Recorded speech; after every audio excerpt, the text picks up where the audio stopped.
지난주에 이어서 오늘도 힘써 모여야 할 때입니다 라는 제목으로 말씀을 나누도록 하겠습니다.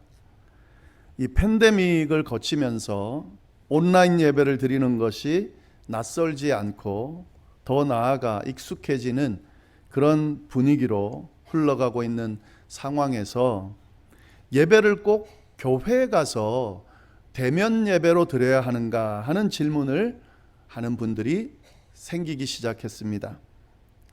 교회를 나와서 대면 예배를 드리는 분들 중에서도 이렇게 꼭 나와서 드려야 하는가 하는 의문을 가지고 있는 분들도 있을 것입니다. 이런 상황이다 보니까 어떤 분들은 제게 교회에 나와서 대면 예배를 드려야 하는 이유와 장점을 한 번쯤 설명할 필요가 있지 않나 라고 제안하는 분도 계셨습니다. 이런저런 이유로 한 번은 이 부분에 대해서 나눌 필요가 있다라는 생각이 들어서요.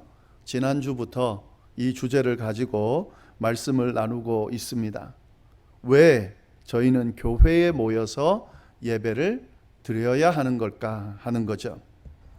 지난 시간에 나눈 말씀은 뭐냐면 온라인 예배를 드릴 때에 나타나는 부정적인 결과를 언급하면서 온라인 예배를 드리는 것이 우리의 믿음을 지키고 신앙생활을 하는데 분명한 문제를 야기시킨다는 사실에 대해서 말씀드렸습니다. 분명히 시대적인 흐름에 따라서 언젠가는 온라인 모임으로 이렇게 모이는 또 예배를 드리는 그러니까 모든 모임이 온라인이 되는 때가 다가올 수 있을 수도 있어요. 그렇게 흘러가고 있다고 생각이 드는데 그런데 지금은 아니라는 거죠. 지금은 분명히 온라인 예배로 드리는 것이 우리의 신앙을 지키고 믿음 생활을 해 나가는데 긍정적인 결과보다는 부정적인 결과를 더 많이 주고 있다는 것도 사실입니다. 그래서 이런 부분에 대해서 솔직하게 들여다보고 정확하게 판단하고 직면하는 것이 중요하다라는 생각을 합니다. 그래서 지난주에 그 말씀을 드렸습니다. 온라인 예배로 드리고 있는 것이 우리의 신앙생활에 지장을 주고 있다면, 부정적인 결과를 나타내고 있다면 그 부분을 바로잡는 것이 필요하겠죠. 그걸 좀 잘 생각해 보시면 좋겠습니다. 자, 오늘 나눌 말씀은 이제 성경이 뭐라고 하는가 하는 말씀을 좀 나누려고 하는데 저희가 한 가지 생각해야 될 것은 이 온라인 예배를 드리는 것이 우리 신앙에 부정적인 결과를 준다고 해서요 무조건 교회 나와서 예배를 드려야 된다 라는 의미는 아니라고 하는 사실이죠. 한 가지 이유는 될 수 있어도요 그것이 모든 이유는 될 수가 없는 거죠. 온라인 예배로 드리는 것이 신앙에 도움이 안 되니까 그러니까 무조건 나와서 예배를 드려야 된다 이렇게 주장하는 것은 논리적으로도 사실은 맞지가 않은 겁니다. 왜 우리가 교회 나와서 예배를 드려야 하는가 이 부분을 우리가 정확하게 알고 있어야 됩니다. 성경이 뭐라고 하는지 성경이 말하는 내용들을 통해서 이 사실을 확인하고 정확하게 이해하고 있어야 된다 하는 거죠. 그래서 오늘은 성경이 도대체 뭐라고 하는가, 교회 나와서 예배 드리는 것을 긍정적으로 이야기하는가 부정적으로 이야기하는가 이 부분을 우리가 좀 정확하게 함께 나눠보도록 하겠습니다. 자, 그런데 한 가지 유의할 것은요 지금 우리가 나눌 말씀, 이 말씀을 통해서 성경 말씀을 통해서 우리가 교회에 나가서 예배 드려야 되는 이유를 함께 나누게 될 텐데 이 말씀을 기준으로 온라인 예배는 드리면 안 되고 그래서 무조건 대면 예배를 드려야 된다는 식의 접근은 아니라는 것을 염두에 두시면 좋겠습니다.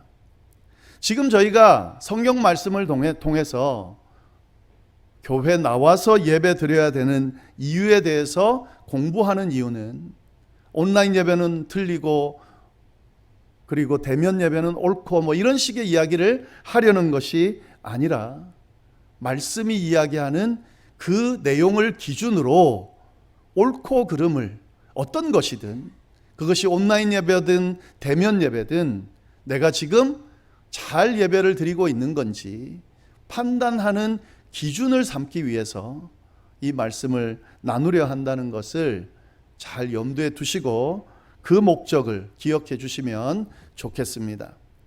성경이 뭐라고 하는가, 그리고 그 성경이 말하는 그 기준에 따라서 내가 오늘 드리고 있는 이 예배가, 이 모습이 옳은가 아닌가를 판단할 수 있어야 된다 하는 거죠. 좀 잘 기억하면서 이 내용을 좀 보시면 좋겠습니다. 자, 성경이 말하고 있는 내용 중에서 교회에 와서 예배 드려야 되는 이유, 그 이유가 뭐냐면 초대교회 모습이 그런 모습이었다 하는 거죠. 교회가 세워질 때에 보여줬던 모습이 바로 그런 모습이다 하는 겁니다. 초대교회가 세워질 때요, 보여줬던 현상 중에 하나는 다름 아닌 공동체 구성원들이 성전에 모여서 함께 예배드리고 교제를 나눴다는 거예요. 이게 교회가 시작될 때부터 그랬다는 거죠. 이 내용을 이야기하는 사도행전 2장 46절 말씀을 보면 이렇게 되어 있습니다. 날마다 마음을 같이하여 성전에 모이기를 힘쓰고 집에서 떡을 떼며 기쁨과 순전한 마음으로 음식을 먹었습니다. 이렇게 기록되어 있어요. 초대교회 모습이에요. 교회가 처음 세워질 때의 모습이 바로 이렇다는 거죠. 오순절 다락방에서 성령이 임재함으로써 교회가 시작이 됐죠. 그때 제자들이 어떤 모습이었냐면 모여 있었어요. 제자들은 성령을 기다리면서 다락방에서 모여서 기도하고 있었습니다. 그때 성령이 임했습니다. 그리고 성령이 임한 그 자리에서 그 모여있던 사람들을 중심으로 교회가 세워졌다 하는 거죠. 그리고 그렇게 교회가 세워지고 그 뒤에 교인들이 어떤 모습을 보였냐면 모였어요. 성전에 모였습니다. 교회에 모였다는 말이죠. 날마다 모였습니다. 그냥 한두 번 모이다 만 것이 아니라 날마다 모였습니다. 날마다 모였는데 어떻게 모였다고 되어 있습니까? 마음을 같이하여 힘써서 모였다라고 되어 있습니다. 성전에만 모인 게 아니죠. 집에서도 모였다고 되어 있습니다. 성전에 모여서 예배를 드리고 교제를 나눌 뿐만 아니라 집에서 모여서 떡을 떼며 기쁨과 순전한 마음으로 음식을 먹었다, 식탁의 교제를 나눴다 하는 그런 말입니다. 초대교회 교회가 세워질 때부터 이런 모습이었어요. 성전에 모여서 예배를 드리고 교제를 나누고, 또 마치 집에서 따로 모여서 거기서 식탁의 교제를 나누면서 그렇게 신앙의 교제, 믿음의 교제를 나눴다는 거죠. 그리고 이 모습이 바로 오늘의 교회의 모습을 반영하는 거예요. 중간에 누가 만들어낸 게 아니에요. 교회 모여서 예배드리는 것이 이 교회를 세우는 데 도움이 되기 때문에 그래서 교회 모여야 된다, 이렇게 해서 만든 제도가 아닙니다. 초대교회, 교회가 시작될 때부터 모이는 모습을 보였고 그 모습이 그대로 지금까지 이어지고 있는 거죠. 우리가 교회에서 모여서 예배를 드리고 친교를 나누고 또 구역예배, 또 여러 가지 모임들을 통해서 지금 따로 모이면서 거기서 교제를 나누는 이 모습은 초대교회 그 모습을 그대로 반영하고 있는 겁니다. 그러니까 교회 모이는 것이 왜 모여야 되는가?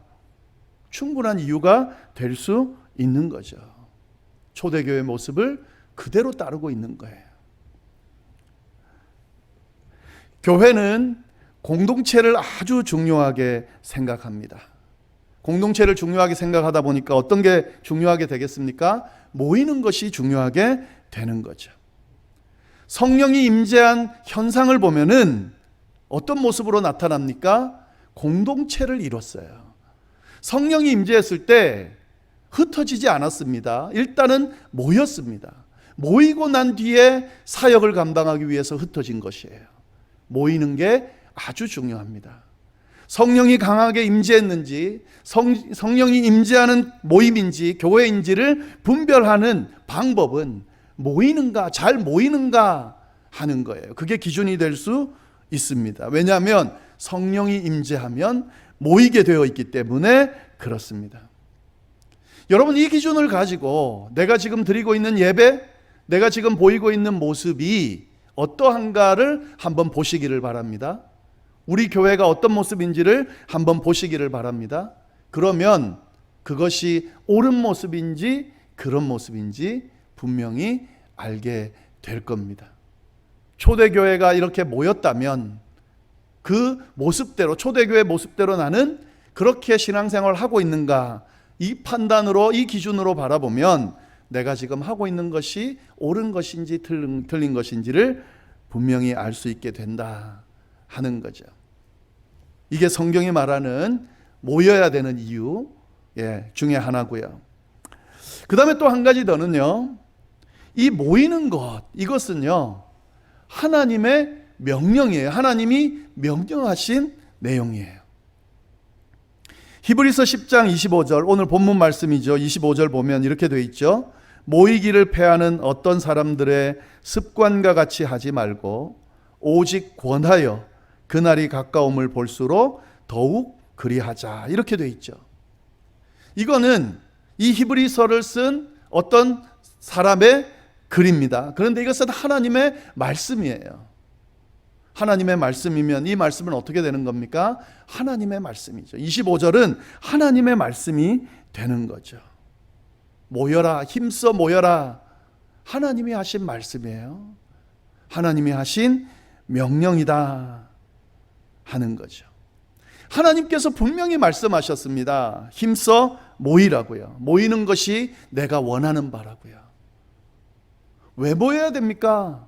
하나님이 명령하셨기 때문에 모이는 거죠. 물론 이 말씀을 가지고 무조건 교회에 나와서 예배를 드려야 된다라고 그렇게 해석하는 것은 조금 불완전해요.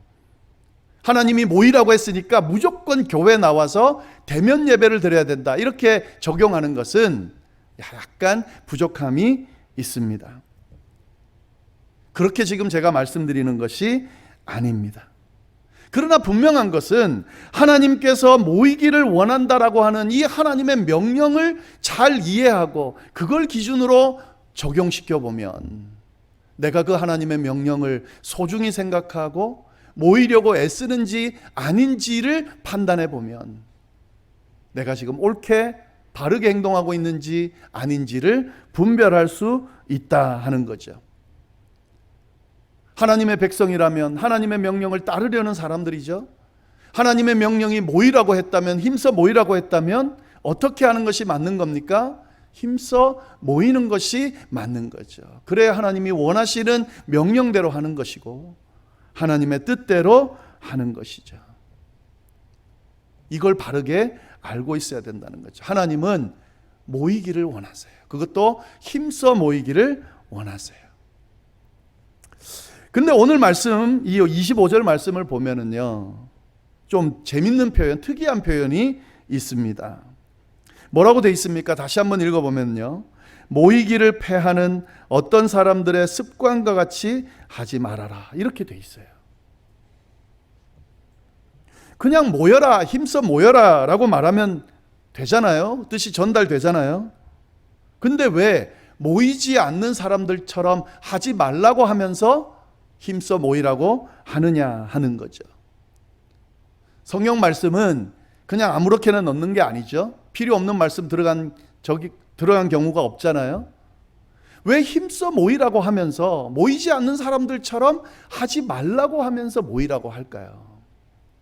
여러분이 모이지 않는 사람들의 모습 중에 정말 하나님의 뜻이 아닌 그런 모습들이 있기 때문에 이렇게 말씀을 하시는 거죠. 이 내용을 좀 자세히 보면 좋겠습니다. 모이기를 패하는 어떤 사람들, 어떤 사람을 말하는 걸까? 안 모이는 사람들인데 그냥 안 모이는 사람들이 아니에요. 이 패하다는 말을 주의 깊게 볼 필요가 있습니다. 그냥 모이지 않는 사람이라고 말하지 않고 모이기를 패하는 사람들이라고 말했습니다. 어떤 의미일까요? 패한다는 것이 버린다는 의미예요. 모임을 버리는 사람들. 원어의 의미를 더 추적해 보면 이 의미가 어떤 의미냐면 어떤 대상과 나의 관계를 끊어버리는 그런 의미가 있습니다. 관계를 끊어버리는 사람들. 모임을 버리는 사람들, 모임을 버리면서 관계를 끊어버리는 사람들, 그 사람들이 바로 모이기를 패하는 사람들이라는 거죠. 모이기를 패하는 사람들과 같이 되지 말라는 말은 뭐냐면 모임을 버리는 사람들, 모임 속에 일어나고 있는 모임의 대상과의 관계를 끊어버리는 사람들, 그 사람들처럼 되지 말아라 하는, 그 사람들처럼 되지 않기 위해서 힘써 모이라 하는 그런 말씀이 되는 거죠. 이 말을 습관이라는 단어와 연결하면서 그 의미를 더 정확하게 드러내 줍니다. 습관이란 말과 붙이면 이렇게 돼요. 습관처럼 모임을 패하는 사람들, 습관처럼 모이기를 패하는 사람들. 그 의미를 생각하면 뭐라고 할 수 있습니까? 습관처럼 모임을 버리는 사람들, 습관처럼 모이지 않는 사람들, 습관처럼 모이지 않으므로 관계를, 그 모임의 대상들과의 관계를 끊어버리는 사람들처럼 하지 말아라. 그렇게 말씀이 가르치고 있다. 하나님이 명령하고 있다 하는 거죠. 여러분, 모이지 않는다고 할 때에 그 안에 담겨져 있는 의미를 우리가 좀 깊이 들여다볼 필요가 있습니다. 모이지 않는 사람의 경우에는요, 이런 의미를 담고 있는 경우가 많이 있어요. 물론 그렇지 않은 경우도 있지만 대부분의 모이지 않는 사람들은 이런 의미가 있습니다. 그 의미가 어떤 의미입니까? 모임을 소중하게 생각하지 않는 사람이에요. 그에게 있어서 모임이 소중하지 않은 사람들이에요. 그 모임에 대해서 소중하게 생각하지 않고 그 모임에 속해 있는 관계를 소중하게 생각하지 않는 사람들이 습관적으로 안 모이게 돼 있습니다. 원래 나는 어떤 모임에도 잘 안 가라고 하는 사람이 있을 수 있죠. 그런 사람의 경우에는 조금 적용하기가 힘들 수 있지만 그런 사람도 마찬가지입니다. 모임이 싫은 거죠. 만나는 게 싫은 거죠. 관계가 싫은 거죠. 근데 이런 사람은 더 문제입니다. 분명히 그 사람은 모임을 가요. 그런데 안 가는 모임이 있어요. 근데 그 안 가는 모임이 교회 모임, 신앙생활 하는 사람인데 그 모임을 안 가는 사람이 있습니다. 습관적으로 안 가려는 사람들이 있습니다. 그런 경우는 분명히 그 모임을 소중하게 생각하지 않는 경우가 있는 거예요. 모임을 소중하게 생각하면 그럴 수 없죠. 모임 안에 속해 있는 관계성을 소중하게 생각하면 그럴 수가 없죠. 소중하게 생각한다고 하면서 어떻게 그 모임 안에 가지 않을 수가 있고 그 모임에 속해 있는 사람들과 연락하지 않을 수가 있겠냐는 거죠. 그럴 수는 없는 거죠. 모이지 않는 사람, 모이지 않는 것이 습관이 되어버린 사람, 모임을 소중하게 생각하지 않는 사람, 관계를 끊어버리는 사람, 관계를 소중하게 생각하지 않는 그런 사람들처럼 되지 말라라는 말씀이 오늘 말씀이고 이것이 바로 하나님의 명령이다 하는 거죠. 이유가 있어서 나오지 못하는 분들이 있어요. 아픈 경우나 또 아니면은 정말 이유가 있어서. 그런 사람들의 경우는 이게 적용이 되지 않겠죠. 근데 여러분, 이 말씀을 기준으로 정말 자기 자신을 정말 진지하게 한번 평가하고 들여다보시기를 바라요. 혹시라도 모이기를 패하는 어떤 사람들의 습관적인 모습처럼 그렇게 모임을 나가지 않고 모이지 않고 그렇게 모임을 대하고 있지 않은지 돌아보고 만약에 그렇다라고 하면 문제가 되는 거죠. 예. 모임을 패하는 습관, 그런 사람들의 모습으로 살지 말고 모이기에 힘쓰라고 예수님께서, 하나님께서 분명하게 이야기하고 계신다 하는 거죠. 근데 여기서 이런 말씀하시는 분들이 있을 수 있어요. 온라인으로 모이는 것도 모임에 참여하는 것 아니냐라는 말씀을 하는 분이 있습니다. 예, 맞습니다. 온라인으로 참여할 수밖에 없는 상황에서 그렇게라도 참여하려고 하는 것, 그건 그 모임을 사랑하는 사람이고 모임에 속해 있는 사람들입니다. 그런데 여러분, 지난주에도 말씀드렸지만 온라인 예배를 드리면서 교회 공동체 구성원들과 연락을 안 한 지가 온라인 예배를 드리는 그 횟수만큼 그렇게 오랜 시간 동안 되고 있다면, 그러면 문제가 있는 거죠. 교회 공동체, 또 교회 공동체 구성원들을 소중하게 생각하지 않기 때문에 나타나는 그런 모습일 확률이 높다는 거죠. 그런 사람이라면, 그런 모습이라면 모이기를 패하는 어떤 사람들의 습관적인 모습을 보이고 있는 거다. 그러지 말라고 분명히 예수님이, 하나님이 이야기하고 계신다는 사실을 좀 잘 주목하면서 자기에게 적용하고 바꾸고 고칠 수 있기를 간절히 바랍니다. 한 가지 더 말씀을 드릴 것은요, 성경은 모이라고 말하면서요, 왜 모여야 되는가? 종말의 때가 가까이 오기 때문에 더욱 힘써 모여야 된다, 이렇게 말씀하고 계세요. 25절 말씀 뒷부분에 보면 이렇게 돼 있죠. 오직 권하여 그날이 가까이 옴을 볼수록 더욱 그리하자.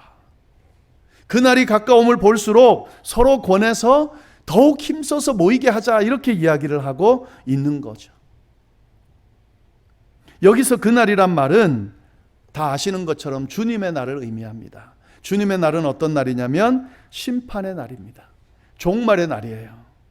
따라서 이 말은 무슨 말이냐면 종말의 때가 가까이 올수록 더욱 힘써 모여야 된다 하는 말씀이에요. 종말의 때, 심판의 때가 가까이 오는 것 같으면 권해서 더욱 힘써서 모이라고 지금 하시는 말씀이죠. 왜 이렇게 말씀하실까요? 왜 종말의 때가 되면 모여야 될까요, 여러분? 왜 종말의 때가 가까이 올수록 더욱 힘써 모여야 될까요? 이 종말의 때에 나타나는 특징을 잘 보면요, 모여야 되는 게 맞습니다.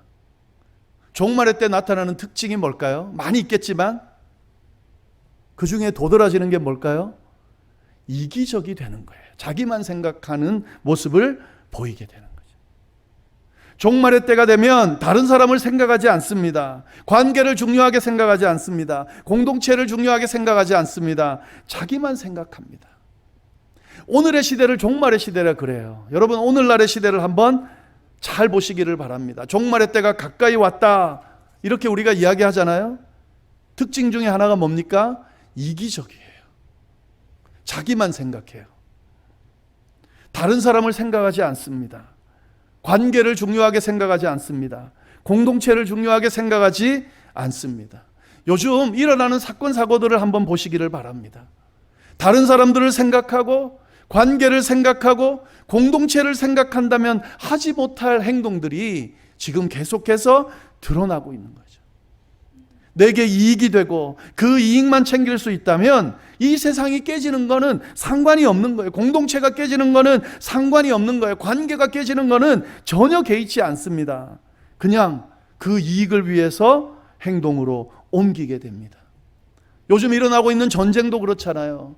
공동체 안에, 모임 안에 깨지는 그 모습들을 보면 다 그런 거예요. 자기만 생각하는 거예요. 다른 사람 생각하지 않는 거예요. 공동체 생각하지 않는 거예요. 이 세상을 생각하지 않는 거예요.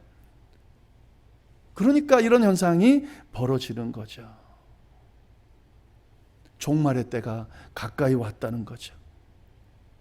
바울이 종말의 때를 이야기하면서 이렇게 경고했습니다. 디모데후서 3장 1절부터 4절 말씀을 보면 이런 말씀이 있어요. 사람들은 자기를 사랑하고 돈을 사랑하고 자랑하고 교만하고 비방하고 부모를 거역하고 감사하지 않고 거룩하지 않고 무정하고 원통함을 풀지 않고 모함하고 절제하지 못하고 사납고 선한 것을 좋아하지 않고 배신하고 자만하고 쾌락을 하나님보다 더 사랑합니다. 여러분, 이 특징 잘 보시면 한 가지 우리가 발견하는 게 있잖아요. 자기만 생각하는 거죠. 다른 사람 생각하지 않는 거죠. 관계 생각하지 않는 거죠. 공동체 생각하지 않는 거죠. 종말의 날이 되면 이런 현상들이 나타나는데, 이런 현상들이 나타나는 결과가 뭡니까? 뭐라고 이야기하는 거예요? 모이기를 습관적으로 패하는 모습으로 나타나게 된다는 거죠. 종말의 때가 되면 이기적이 되는데, 이 이기적인 모습의 결과가 뭐냐면 안 모인다는 거예요. 모임을 버린다는 거예요. 모임을 소중하게 생각하지 않는다는 거예요. 모임 안에 있는 구성원들을 소중하게 생각하지 않게 된다는 거죠. 그래서 안 모이는 거죠. 자기만 생각하는 사람은 모임을 가질 수가 없습니다, 여러분. 그래서 하나님께서 이 명령을 하시는 거죠. 종말의 때가 가까울수록 이기적이 되어가는 그 모습을 따라 살지 말라고 명령하시는 거죠. 이기적인 모습으로 자기만 생각하고 관계를 소홀하게 생각하면서 공동체를 무시하고 패하는 그런 모습을 보이지 말라는 명령이 되는 거죠. 그러지 않기 위해서 어떻게 해야 된다는 거예요? 힘써 모이라는 말씀이 되는 거죠. 여러분, 모여야 되는 이유가 여기에 있습니다. 모여야 이기적이지 않을 수 있습니다. 이기적이지 않으면 모일 수밖에 없습니다. 나 외에도 형제 자매들이 있다는 사실을, 나를 향한 그 하나님은 우리를 향한 그 하나님이라는 사실을, 다른 구성원들, 공동체 그 구성원들을 하나님이 사랑하시고 그들도 돌보신다는 사실을, 그들과 함께 공동체를 이루고 하나님의 나라를 세워가는 사람이 하나님의 백성이라는 사실을 기억하는 사람들이 모일 수가 있잖아요. 하나님이 지금 그 명령을 하고 계시는 거죠. 이게 바로 하나님의 뜻이고 명령이다 하는 겁니다. 그래서 하나님이 모이라고 명령하시는 거죠. 여러분, 이 예수 그리스도를 통해서 행하신 일을 보면은요, 예수 그리스도의 그 십자가의 사건을 통해 일어난 결과가 뭐냐면 흩어지고 분열된 관계를 회복하는 그런 결과였어요. 하나님과 사람 사이에 죄로 인해서 막힌 담, 건너지 못할 그런 홈이 생겼는데 그거를 어떻게 해주신 거예요? 이어주신 거예요. 그러면서 어떻게 한 거예요? 관계를 회복시켜 주신 거예요. 사람들과 사람들 사이에 깨어진 그 죄로 인해서 깨어진 관계들, 자기만 생각하는 그 관계를 예수 그리스도의 십자가의 보혈로 어떻게 하신 거예요? 하나로 묶어주신 거예요. 한 공동체로 만들어주신 거예요. 한 교회로 한 공동체를 이루고 하나님의 나라로 그렇게 세워가도록 묶어주셨다는 것이 예수님께서 하신 사역의 의미입니다. 그렇기 때문에 하나로 모인다는 건 어떤 의미가 있냐면 예수 그리스도께서 행하신 그 일을 우리가 이루어 간다는, 그 예수께서 행하신 그 일대로 우리가 완성되어 간다는 그런 의미가 있는 거죠. 그래서 모이는 거죠. 그래서 하나로 뭉치는 거죠. 사단이 끊임없이 하는 일이 뭐냐면 관계를 깨는 일이에요. 공동체에서 떨어져 나가게끔 하는 거예요. 모이지 못하도록 만드는 거예요. 여러분, 우리가 보기에 저건 사단의 역사야 하는 그 사건들을 잘 들여다보면 결론적으로 뭐냐면 모이지 않게 만들어요.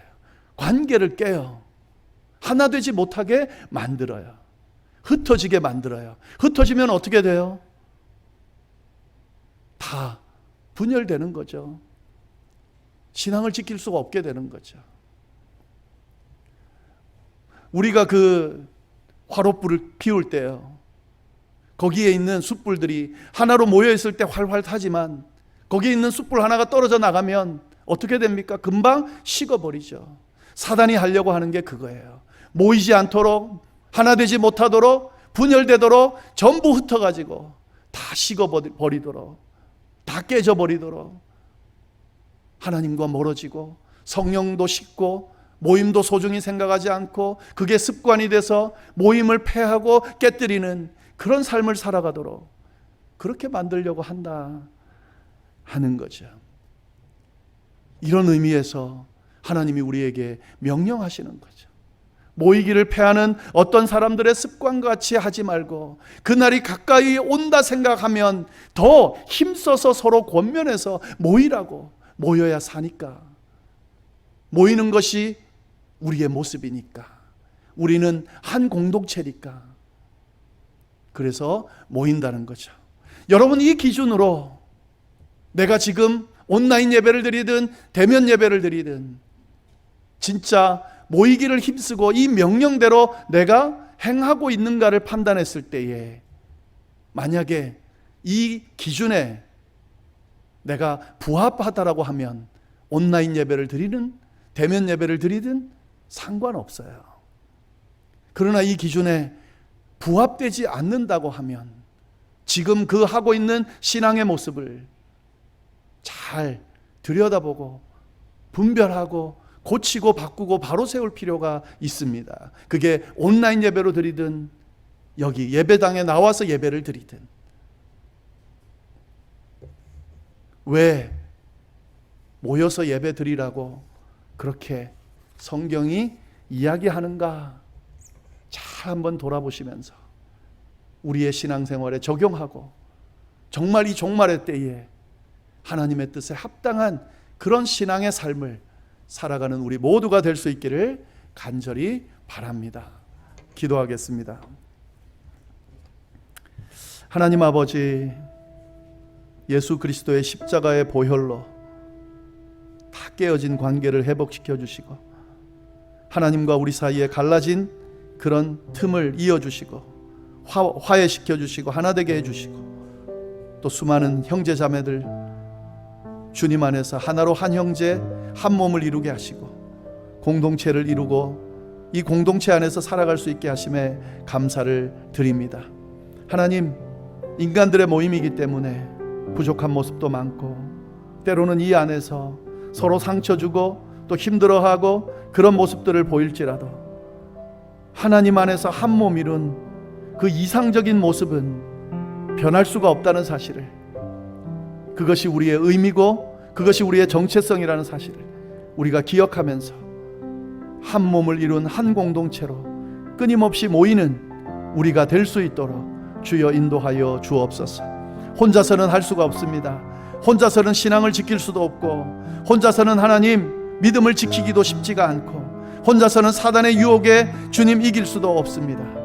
주여, 주님께서 허락한 이 공동체가 정말 귀한 공동체, 모이는 공동체, 하나 되는 공동체, 성령 안에서 한 몸을 이룬 공동체가 되게 하시고 이 공동체 안에서 모든 구성원들이 살아나는, 다시 일어서는 그런 아름다운 열매들이 맺혀질 수 있도록 주여 인도하여 주옵소서. 그런 공동체가 바로 아리조나 열방교회 공동체가 되기를 간절히 바라고 이 모든 말씀을 살아계신 예수님의 이름으로 기도드립니다. 아멘.